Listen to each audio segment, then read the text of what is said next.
Ain't no half stepping with Marcus J. It's live. We got a hot show for you. We got the National Basketball Association. We got an extended what the hell. Stay with us. We about to do this thing here.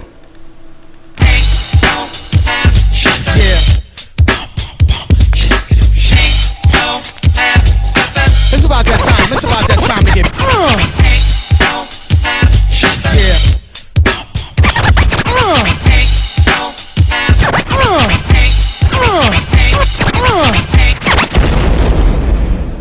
Button your lip, open your ears, strap on your thinking cap. Socially conscious talk that's entertaining with a dash of humor and the top sports stories of the week. It's time for Ain't No Half Steppin' with Marcus J. Sellers has Jordan. Jordan with 2 seconds to go. Puts it up and scores at the buzzer. Michael Jordan has won it for Chicago.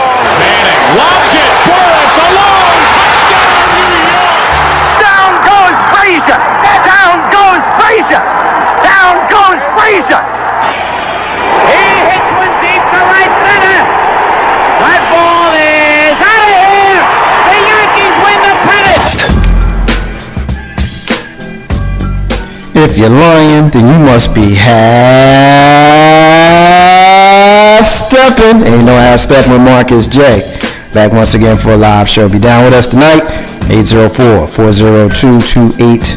804-402-2893 for the flagship show on LegacyInternetRadio.com. Live from the den. Ain't no half stepping with Marcus J. It's brought to you by the Doctor of Optometry, and we'll get into our sponsorships and all our stuff later on in the show. We got a live one for you as we do this time of year. We got the National Basketball Association playoffs. We're definitely excited to get into that with your man K-Dub, who's on the live line. We'll bring him in just a few minutes. After that, we got an extended what the hell segment. It's so much going on in the world. You got the grandson of a legend that was recently murdered. You got a shooting on Mother's Day. You've got people who have been missing for a decade found, and you got the hero getting ridiculed by his own people. We got a lot we got to get into tonight on Ain't No Half Steppin' with Marcus J. with your host Marcus J. I definitely want to take this opportunity to let you guys know the crew that we got on the show with us tonight. Joining us as he does from time to time. We got your main man JR in the building. What's going on, my brother? Not much. What's up? We're doing fabulous, man. It's good to see you. Thank you for being here. You doing all right? It's good to be here always. All right. Well, good deal, man. We appreciate it. We ain't going to extend it any longer. Of course, joining us on the live line as he does every opportunity he has to talk about the National Basketball Association. We got my brother K-Dub on the line. What's up, brother? I'm good, man.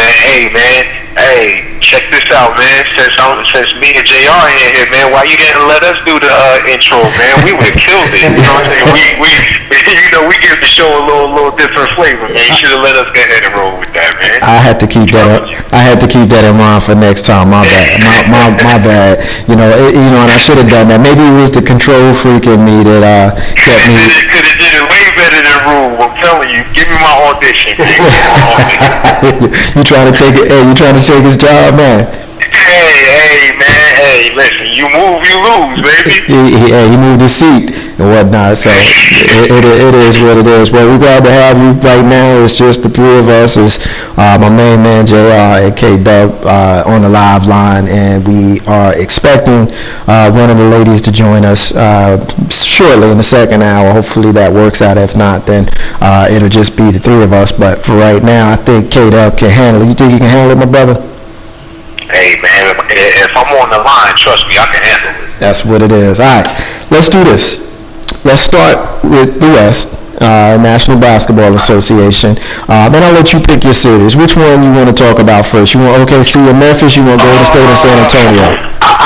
Let's start with Golden State, San Antonio, because I got something that OKC Memphis series is I want to allude to. But Golden State and San Antonio, man, has been one of the more entertaining series you've seen San Antonio, again, just be San Antonio in their wins and in their losses as well. And then you've seen just Golden State just, man, take it to a whole nother level. You know, if you're an avid basketball fan, you know about Golden State and Oracle Arena. I mean, it just takes it up to another notch, you know, to the point where they have the meter that they used to have actually in Seattle back in the day as far as how loud the crowd gets, man. I mean, it's just bananas playing out there, and that gives them a lift.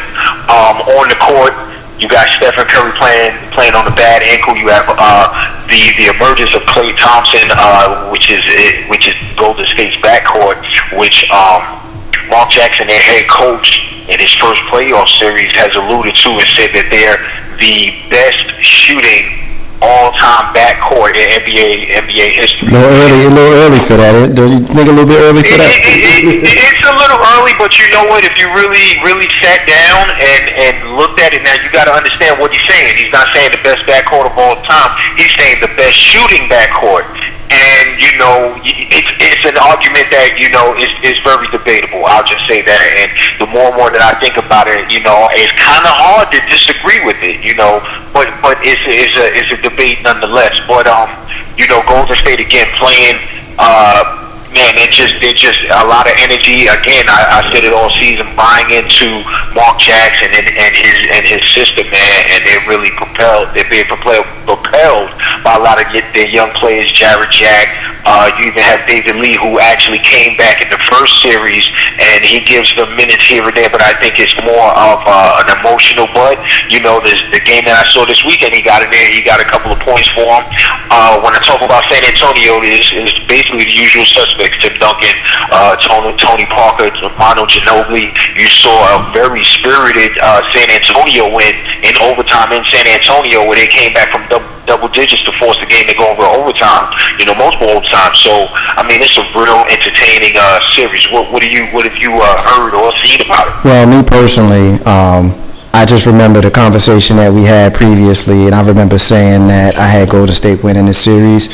A lot of it has to do with the age of San Antonio, and I remember you questioning me, asking me, who's old, and and I remember us, you know, kind of debating and going back and forth with regards to that, you know, and I gave you a couple of the guys who I thought were a little bit, you know, aged, being Tim Duncan and Ginobili and Tony Parker and that sort of thing. But, you know, it is what it is. I mean, it's a fun series. You know, you got the half-court style of San Antonio with the flying up to the court style of Golden State. Right now at 2-2, I think I had this series. I think I had Golden State in 6, if I'm not mistaken. JR, what's your thoughts, man?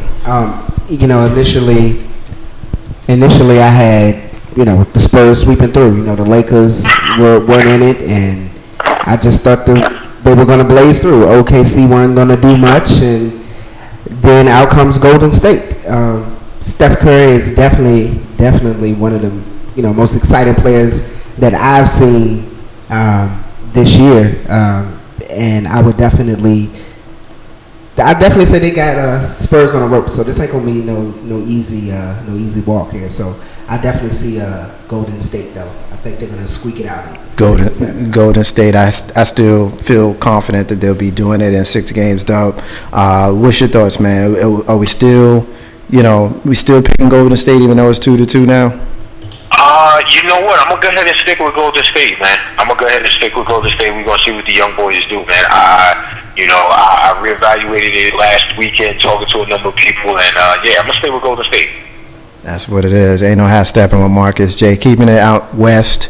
Basically, I tell you, I'm watching them cats in Memphis with Zebo and Pau Gasol's little brother, and I'm like, yo, he is not looking like nobody's little brother right now, for real. What's going on? I know I had Memphis going to the NBA Finals. I still got Memphis going to the NBA Finals, coming out, you know, playing against whoever comes out of the East. What's your thoughts on this series? You got Memphis up 2-1.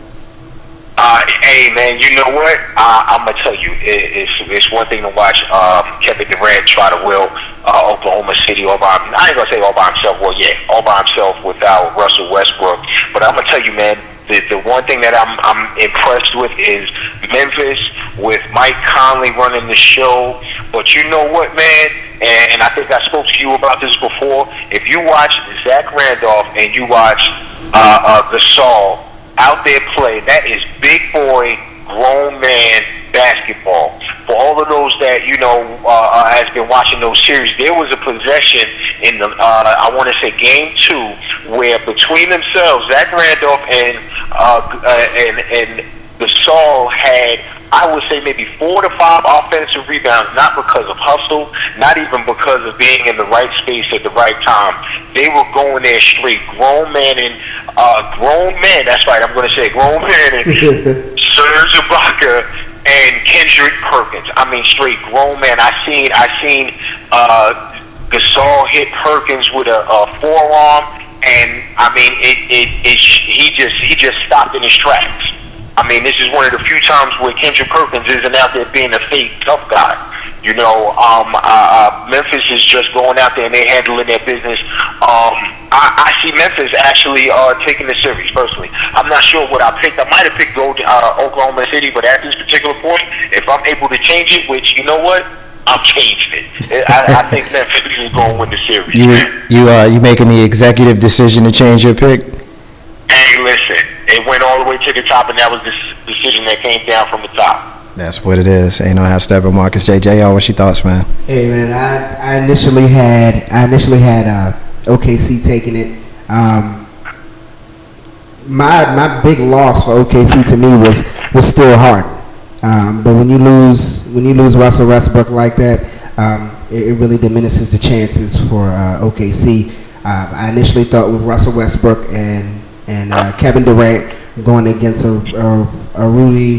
Rudy Gayless Memphis Grizzlies there, like it would be no competition, but I got to lean towards Memphis. At least that's who I want to win. I would actually like to see a Golden State Memphis matchup there. To me, that would be a good look. I think that's the way it's going to turn out. I'll be honest with you. I don't see it going any other kind of way other than Golden State and Memphis in the Western Conference Finals dub. It sounds to me like you're agreeing with me. When I watch OKC, I saw some flaws with them, particularly earlier in the season when they played against the New York Knicks on that Sunday. And the Knicks, made them look pretty ordinary. And I don't think that they've been the same since the James Harden trade. I think that third scorer is what they was really needing, and the fact that they traded him. And, they got other bodies there, but it was just something about the chemistry that they had. And then you add to the fact, like JR alluded to, that they don't have Russell Westbrook any longer, Dub. I think that it changed a little bit of the chemistry on the team, and, they're just not the same as they were. I think they had an opportunity after having lost the NBA Finals to the Miami Heat last year, for them to get there and to be hungry. I thought that this year could have potentially been their year. I don't want to overstate what happened, but in theory, they kind of did blow up the core when they traded James Harden. What's your thoughts on that concept?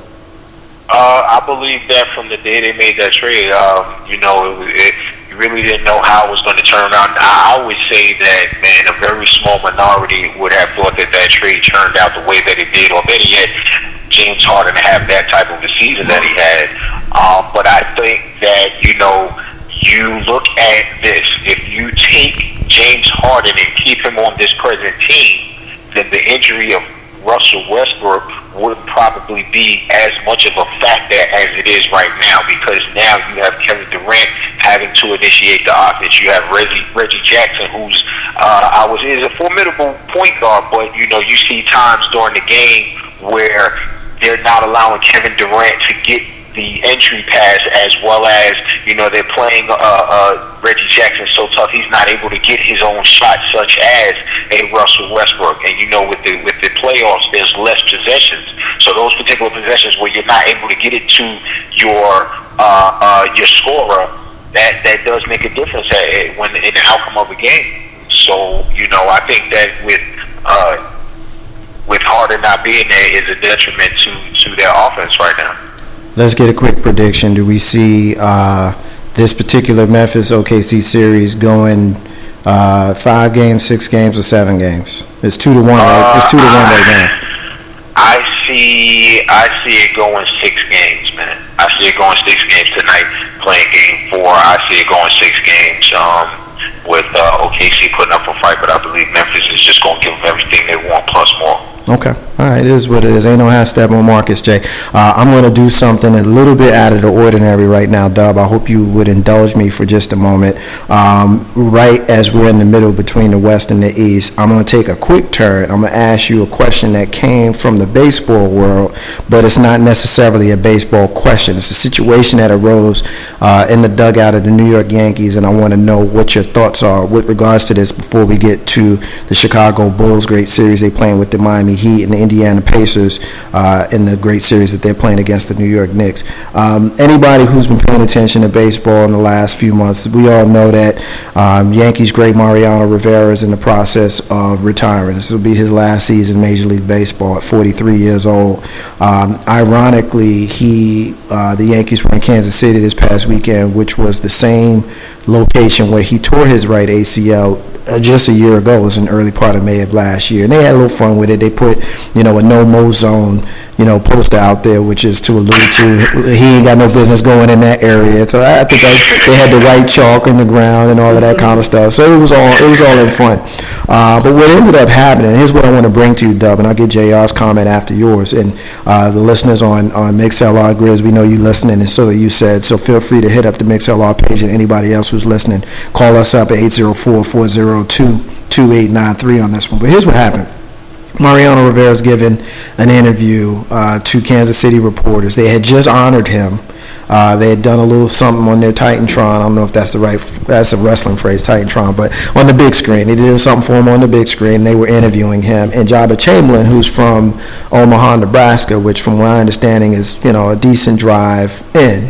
And he's on a disabled list. So he's a little bit boisterous. He's talking to some people in the stands. He's getting loud. And Mariano Rivera kind of gives him the hand wave, and the word that I heard that he used was suave, which I think directly translates to smooth, but I think in the Latin American community, when they say suave, it's kind of like us saying chill out. So he tells him to chill out, and Jabba Chamberlain responds by saying, "Don't you ever shush me." And apparently he says it in a threatening way, in an aggressive way, like how somebody would say it if you got shushed. You don't want to be shushed, you say, "Don't you shush me." So I'll bring it to you, Dub, first. You got Jabba Chamberlain, whose career as a New York Yankee is well documented, and the career of Mariano Rivera is legendary. We know he's being interviewed about the end of his career. What's your thoughts on this situation? Well, just from I would say from the athlete's point of view, that will be something, as Mario Rivera being the senior statesman of the team, that will be something, if I had that much of an opinion about it, I would address that behind closed doors or later on or what have you. I wouldn't necessarily ruin his interview. Maybe after the interview, address it, like pull him to the side or what have you. But I would not have made such a scene such as Jabba Chamberlain. I think it was pretty immature. I'm not sure what the age difference between the two. It's about it's more than 15 years. It's more than 15. Mariano is 43 and Jabba is in his mid 20s. Not quite. He's not 30. Well, as a teammate, man, and it's just I won't say unwritten rules, but there's a certain level of respect that you may have for a seasoned veteran, especially someone as Mario Rivera, as so much of just a star that he is, and Jabba Chamberlain not necessarily having been living up to his potential, I guess you could say. Maybe hey man, take a back seat on that. Eat that up until later on and address it with him. As teammates, you still have a level of respect. I respect your thing, and you respect mine. But again, having respect for the players on your team, and the different levels and the things that they've done in the game, address that afterwards, whether it be after the interview or in the locker room. Well, I would definitely jump on the respect bandwagon. You definitely always respect the veteran. I don't care if you're in high school and you JV and you around the varsity team. You respect the upperclassmen, you respect the veterans. Under that same token, I'm sure he's done plenty of interviews over the span of his career, and sometimes it gets loud in the background. Sometimes you got people, acting out. I don't think the interview is the time to kind of carry a person, so to speak. If it's more, if suave is the equivalent of, hey, yo, chill out, then, if I'm on TV and there's somebody behind me, I'm not going to stop TV, radio, whatever, and say, hey, yo, chill out. To me, that shows unprofessionalism on your part. But behind the scenes, me being a veteran, I would definitely check that. The way I look at it is this. I mean, I guess W somewhat alluded to it before when you mentioned you got the elder statesman. I understand Jabba is a young guy. He's from the area. He's kicking it with the homies. You and I know how cool it is to be away, and then you go home, and then the homies see you, and they like, yo, Dub, yo, kid, my old nickname from back home. They just excited to see us. We excited to see them, and you can get yourself full of adrenaline having a conversation. Apparently, he was yelling through the stands. They were in the dugout at the time. Those people were far away, so they couldn't hear him. But my thing is this. There's a hierarchy that I think everybody should be aware of. And I'll kind of say it in the NBA terms. You think that B.J. Armstrong would have tried to pull that with Michael Jordan? Absolutely not. Do you? Yeah, of course not. I mean, we see the power that some of these cats have, and because of the kind of personality that Mariano Rivera is, I mean, he's a gentleman, he's a class act, and he actually came out and apologized to the media that this even became a story. He apologized, not Jabba for snapping on him. Mariano himself apologized, and I think that kind of speaks to a certain level of maturity. I think it speaks to a certain level of class, and I think if there was anybody that should have been, apologizing, it would have been Jabba Chamberlain, because I get the fact that you didn't like being asked to shut your ass up. I get that you ain't like that, but don't you ever shush me in front of the media. I think that was going just a little bit too far, Doug. You know what? The more and more that you talk about it, and the more and more I think about it, you think about, they're similar. They're they're battery mates. Not battery. They're both pitchers, relief pitchers at that. Could it be Jabba Chamberlain frustration? Could it be Jabba Chamberlain some bit of, I don't know. I don't want to really say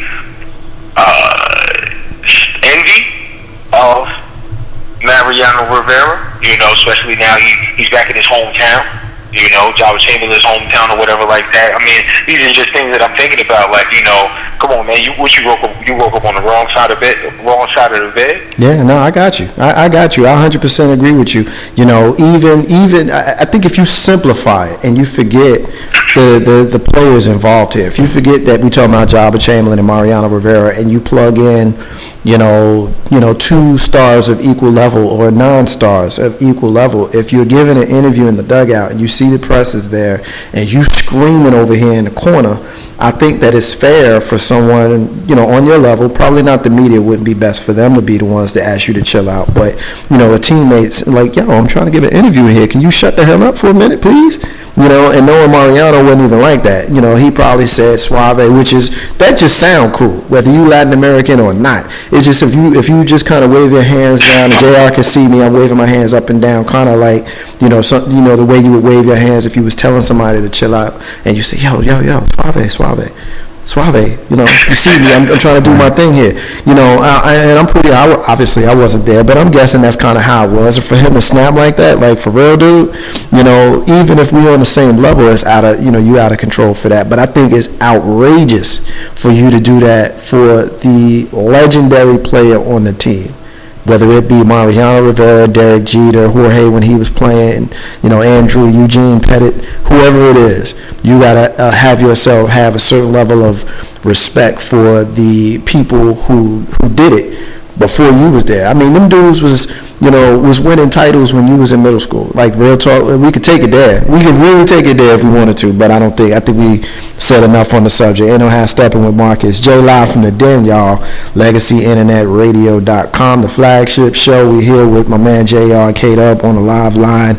Took a quick detour away from the National Basketball Association for a moment. We're going back in to talk a little bit about the Miami Heat and the Chicago Bulls and their series. I tell you the first thing, Dub, I can't remember which game this was. I want to say maybe it was game 2. Matter of fact, it was game 2 because the Bulls won game 1. So game 2 was last Wednesday, and we had just left the den because we had just finished doing the Green Room version 2.0 with Jay Grizzy and Lissa P on Wednesday night, and the show was from 7 to 9. So we had just left the studio just after 9 o'clock. We went to the local watering hole, who's not paying us, whose name I'm not saying, and we looked up at the score, and them cats was down by like 172 points, yo. I mean, I don't know what the hell was going on. I don't know what was going on with all that talent on South Beach, but they made the victory was a little bit more respectable. I should say defeat was a little bit more respectable when they played this weekend. But does Chicago even have a chance, man? Is this thing going past 5 games or what? Yeah, I think it may go for the 6 games, actually. I mean, they have a chance, but that's a snowball's chance in hell. Right now, I think with the Bulls, it's not the fact that they're lacking in talent, or it's just the fact that the injury bug, man, has just caught up to them. You have players such as, Joakim Noah having the foot problem. You have, a lot of guys. Luol Deng. You have Heinrich. You have Luol Deng. You have Heinrich, who's nursing a bad calf. You've had Derrick Rose pretty much out the whole season, and they've managed to actually, you think about this, man. If they had Derrick Rose, they would be at this particular point in the season anyway.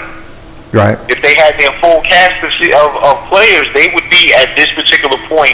At this particular point in the playoffs. Now, whether or not they would have played the Heat in the Eastern Conference Finals, or they would have played the Heat such as right now they're playing in the semifinals. I mean, they've done an outstanding job with what they've had, and I think that's what Coach Thibodeau's philosophy is just look, we're going to play with the guys that we had, and hey, I would not look at this team as they didn't do this, they didn't do that. At this particular point, I would say that if they did lose against Miami, that was a pretty good season, barring all of the injuries. I mean, and Luol Deng, he hasn't played the majority of the playoffs. JR, what's your thoughts, bro? I don't see it going past 5. I just don't, and it's not because I'm a LeBron fan. It's not for any reason other than I just don't think the Bulls have it this year. I do think that with the injuries they have, what they've done is remarkable. I do, but at the same time, there's a certain level of respect you give to all professionals. Just because these guys aren't the main cast who are out there, it doesn't mean you can sleep on them either. So I don't think it'll be a pushover the whole way, but I do think they win convincingly. I tell you, I said, to Mama J and Mrs. J the other day when I was looking at this game, and I commented to them that I was pissed. And Mama J said, "Daddy, why you mad?" And I said, "Because I got to root for the Bulls."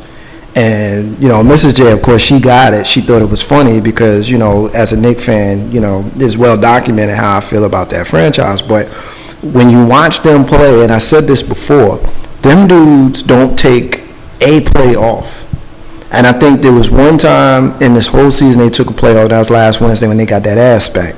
Right. And it was one of those things where Miami is just such a much better team right now because of the personnel, injuries included, that, they were embarrassed by having lost game 1. So they came out and made a statement in game 2.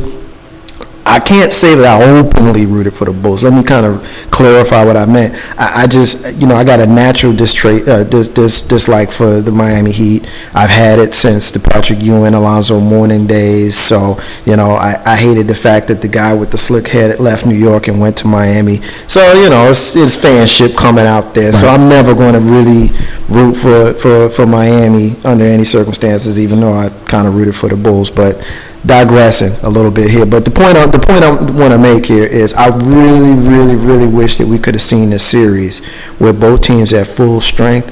Like Luol Deng getting spinal taps and stuff. Like Joakim Noah, Joakim Noah, who is becoming one of my favorite players in the league because he pulled a Kurt Thomas. Like Kurt Thomas, of course, turned the Knicks season around. In my opinion, that game in Utah, they had lost 5 or 6 straight. And he goes out and plays 27 minutes on a broken foot.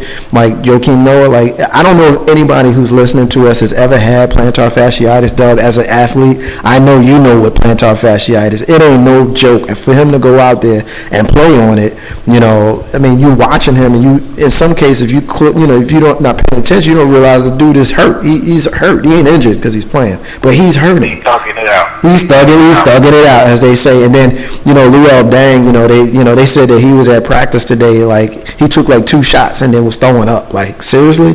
And unfortunately, I haven't paid much attention to Kirk Heinrich and what's going on with him, but he hasn't been playing either. These are their three of their top guys who aren't there. And we haven't even mentioned Derrick Rose.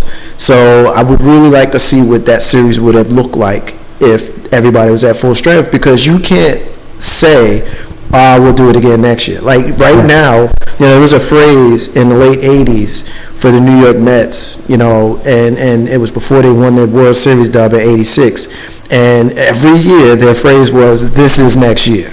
This is next year, Dub." You probably remember that as a Mets fan. So this is next year for every team. For the Miami Heat, for the Chicago Bulls, the Indiana Pacers, New York Knicks, Memphis Grizzlies, Oklahoma City Thunder, Golden State Warriors, and San Antonio Spurs. This is next year for all of those teams, and there's only 2 of them really that know what it's like to win. Because with San Antonio winning recently, and of course Miami winning last year, the rest of those teams you would think they would be hungry, Dub. So I feel bad for the Bulls. You look at their fans.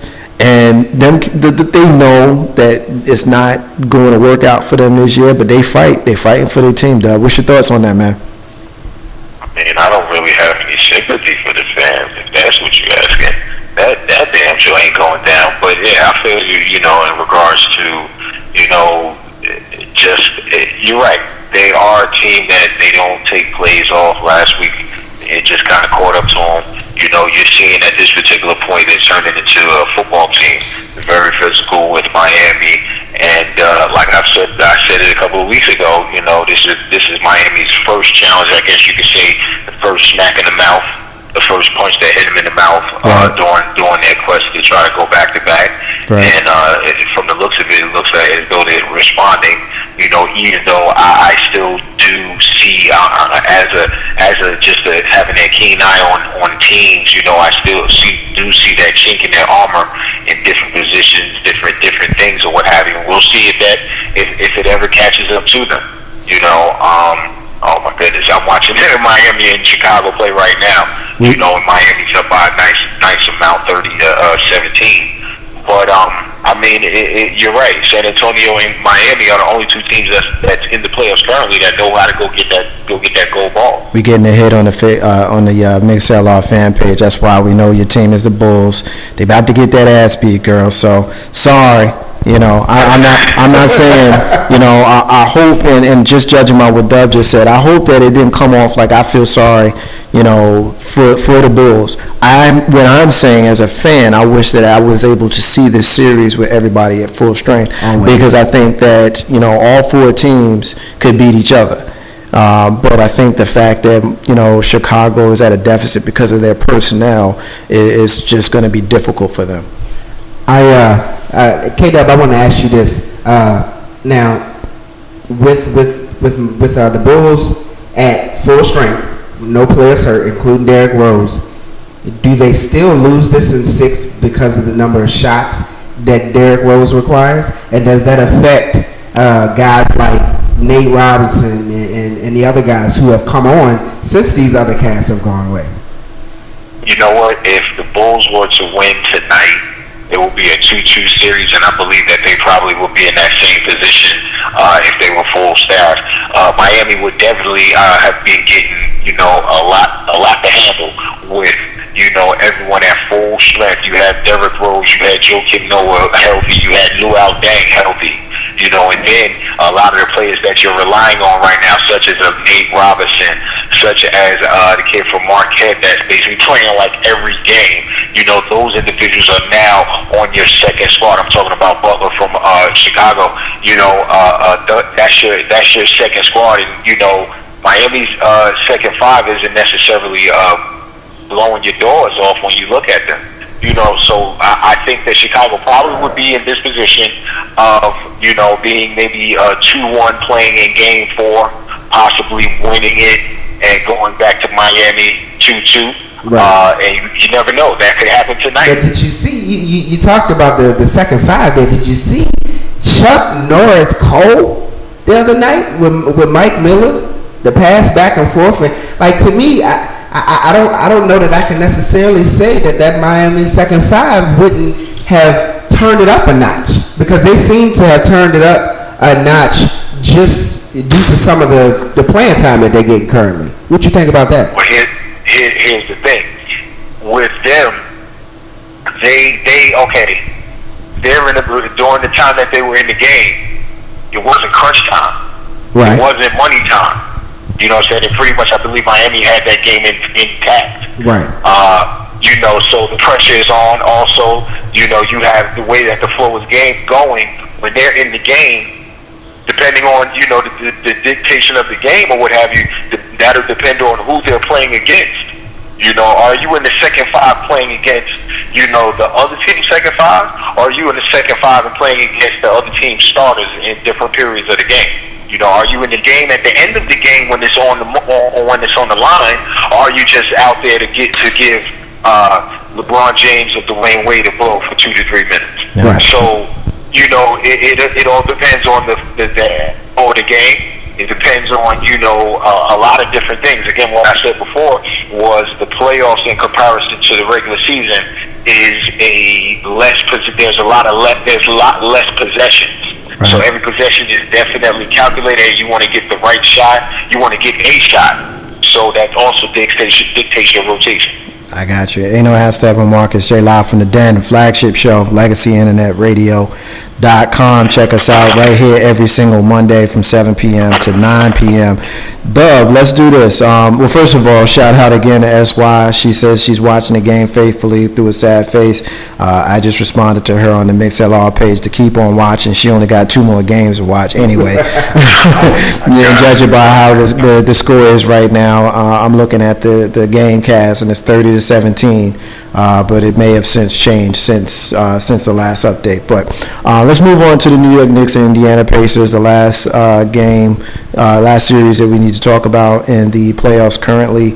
A lot to really get into. I don't want to make this about the Knicks because it's the NBA segment. Obviously, as a Knicks fan, I feel more comfortable discussing the New York Knicks. And I'll just say this. Who the hell played the game Saturday? Because it wasn't the Knicks. You score 105 points and you follow it up with a 71-point dud. Like, seriously, is it really defense? No, because if it was really defense, then the percentages would have said that it was that it was something else going on. I'm watching that game and I'm seeing cats just missing shots. Right. Your defense did what it was supposed to do.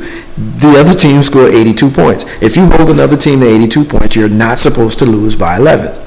It just really is that simple. And then you got him talking trash. You got Tyson Chandler talking about, well, they moved the ball around. This would be and then you got Cass is sick. You got J.R. Smith. You watched the look in his eyes like the dude just wasn't there. He was sick as hell. And then Kenyon Martin is sick. And then we got news today that Iman Shumpert's got a sore knee. The same Iman Shumpert who had the torn ACL on the same day last year as Derrick Rose. So As a Knicks fan, I'm a little bit nervous. I think that they can come out and win the game tomorrow. If they come out and win the game tomorrow, then of course it's a best of three series at that point.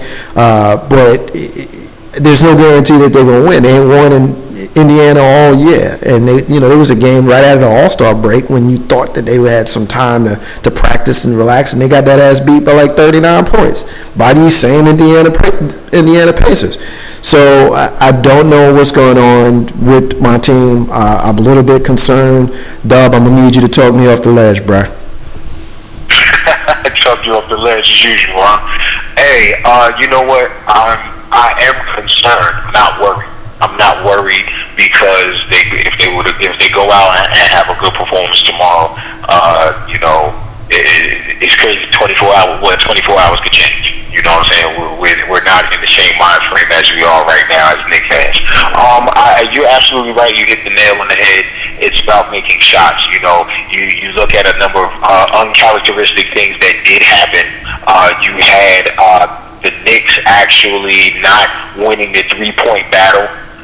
Which is one of the things that they're known for this season. You had a lot of missed free throws, and again, going back to even the series, what I was saying in regards to Chicago and Miami, a lot of different things, a lot of small things determine your rotation, determine, the playing time of certain individuals, and also things such as free throws and maybe hitting 2 or 3 more more three-pointers. It can change the complexion of the game. Two things that I did notice that I didn't like was in the beginning of the game, Hill, the point guard of Indiana, in the first half, he started off the first half shooting, and he hit 3 3-pointers, and then, if I'm not mistaken, in the beginning of the second half, he hit 2 3-pointers. And just look at those points right there. And how much did the Knicks lose by? 11? Yeah, 11. Okay, you take away maybe 2 of those 3-pointers. You don't allow for him to hit 3 and 3 in the first quarter, and again, it changes the complexion of the game. I think that Roy Hibbert actually played very well. He bust Tyson Chandler's ass, and I really wasn't appreciative. I understand the comments that Tyson Chandler made, and it seems as though that yes, it wasn't anything wrong with what he said. I might not have went to the press with it, but guess what? He also, when he was talking, kind of deflected the situation of him getting outplayed by Roy Hibbert. Yeah. And for him to be, the defending defensive player of the year, I just was very disappointed with the way he played. If I'm not mistaken, over the past 3 games, he has a total of 12 rebounds. 12. And for my center, for my defending defensive player of the year, that's unacceptable. As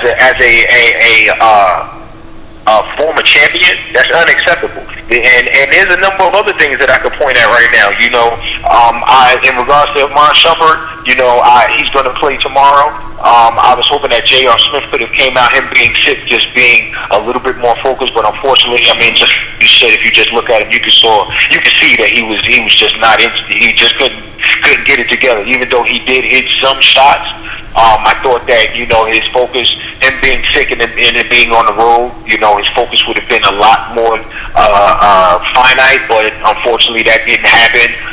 You have now Kenyon Martin, who's actually sick. But someone that I'm actually disappointed in also is Jason Kidd. You look at Jason Kidd, I really have not seen Jason Kidd the whole playoffs. Has he really been there?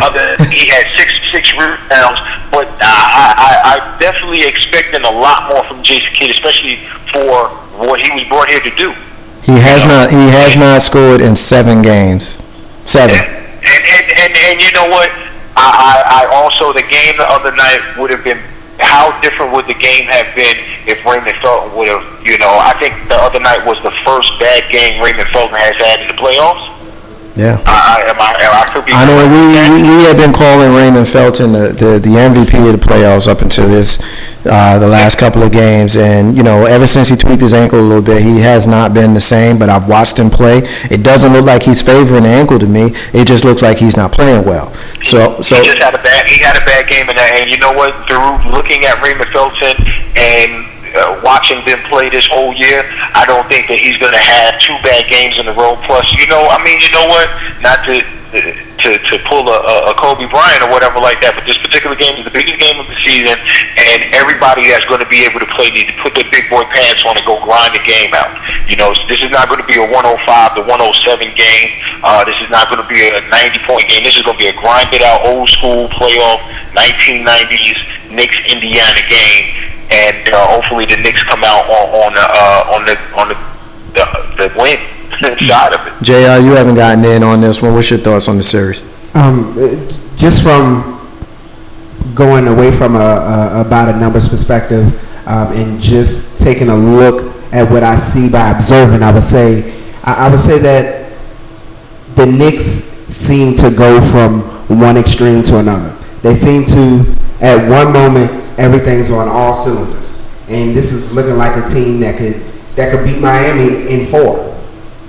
And I think they go from that extreme to the other extreme of a couple of guys go down, a couple of guys are sick, or some guys have off nights, and then they get into a lull like, you know, we can't do it anymore. Can we really do it? Are we're one step above where we were last year, and are we going to take that next step, or are we going to, or as Marcus alluded to earlier, is this next year now, or is next year next year? So I definitely think that they need to, in the locker room, get somebody to rally around. Yeah. And I think whether that be Melo, whether that be Felton, Shumpert, whoever, somebody needs to step up and take a leadership role and grab the team by the neck, like a Jordan would do. Yeah. Somebody to say that we not taking this, we better this, and we can take the next step. I got you. I mean, and you would hope that it's the best player in the team. Because if you watch this series and the Knicks end up losing this series, it's gonna fall on Melo's shoulders. But when you look at the stat line, you're gonna see that he did all that he can do. But when you're the best player of the team, unfortunately, it falls on your shoulders. You like still have, like quarterback. You still have a lot of players who have issues with Patrick Ewing. But Patrick Ewing was, a legendary New York Knick who always promised a title that we never got. So, and people to this day have issues with Patrick Ewing because of it. But, it is what it is. We'll just have to see what happens. I still see the Knicks pulling this out tomorrow.